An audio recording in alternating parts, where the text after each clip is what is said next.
Assalamualaikum dan selamat sejahtera. Okey, dalam video ini saya nak sambung perbincangan mengenai sebatian semula jadi.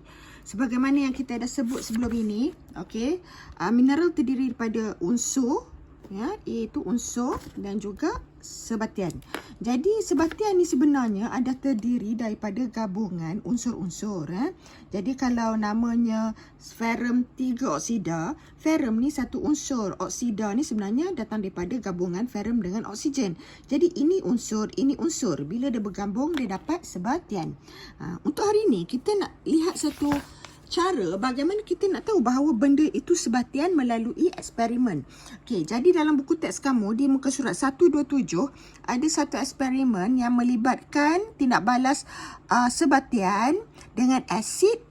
Okey, yang ini sebatian dengan asid dan juga sebatian dengan haba apabila sebatian tu dipanaskan. Okey, saya nak beralih kepada buku yang ini. Sebab dalam buku ini dia menunjukkan eksperimen yang lengkap. Dalam buku teks tu cuma kaedah saja.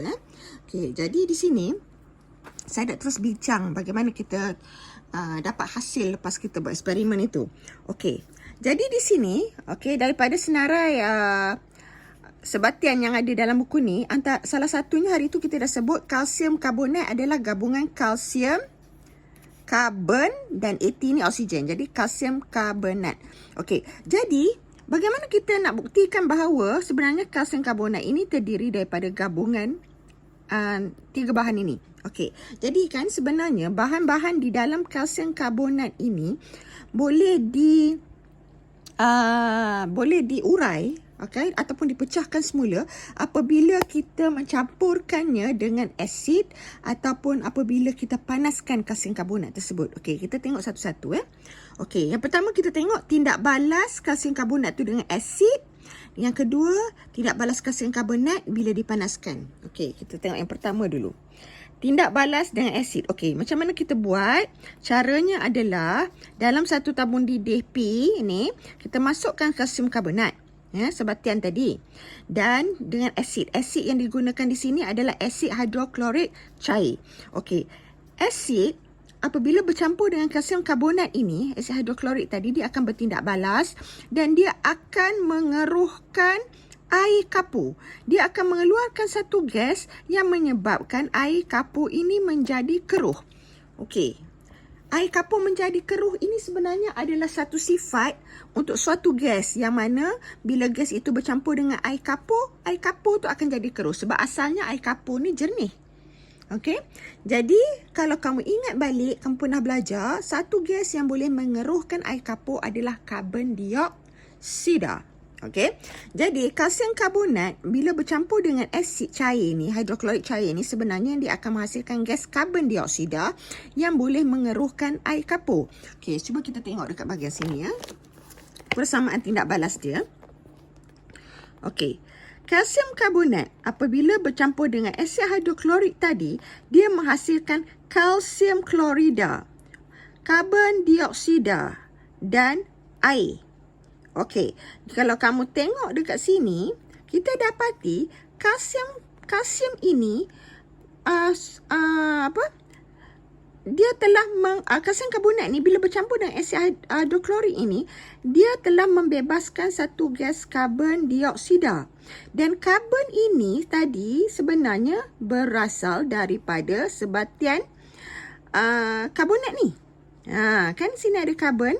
Dan dia bila dia telah bertindak balas dengan asid, karbon dioksida telah dibebaskan, menunjukkan bahawa kalsium ni tadi adalah gabungan kalsium karbonat ni tadi adalah gabungan kalsium dengan karbon dan oksigen. Di sini kalsium dan karbonat. Karbonat ini telah ditukar menjadi karbon dioksida.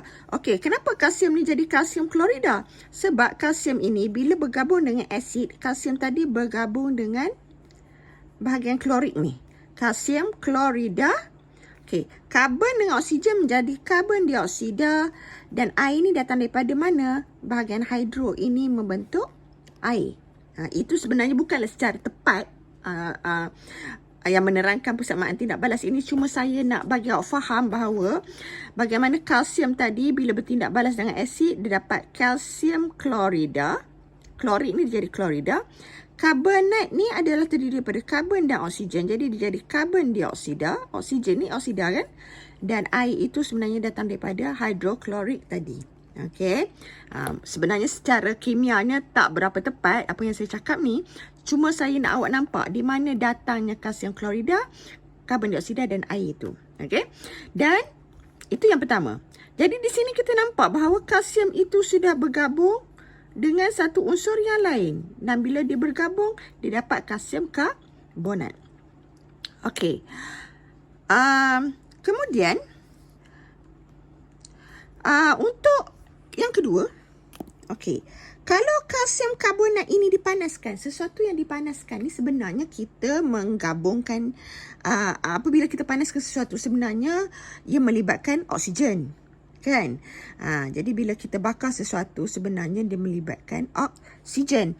Jadi di sini, alright, kalsium karbonat bila dipanaskan, okey, oksigen yang terlibat itu, okey, pemanasan biasanya melibatkan oksigen, menyebabkan kalsium tadi bergabung dengan oksigen. Jadi dia dapat kalsium oksida. Dan di belakang ini ada karbon dioksida. Sebab ini karbon dan oksigen ini karbon dan oksigen. So dia dapat karbon dioksida. So kalsium oksida ni daripada pembakaran menggunakan oksigen. Dan karbonat ini mendapatkan karbon dioksida. So ini menunjukkan bahawa kalsium tadi sudah bergabung dengan unsur yang lain, iaitu karbon dan oksigen.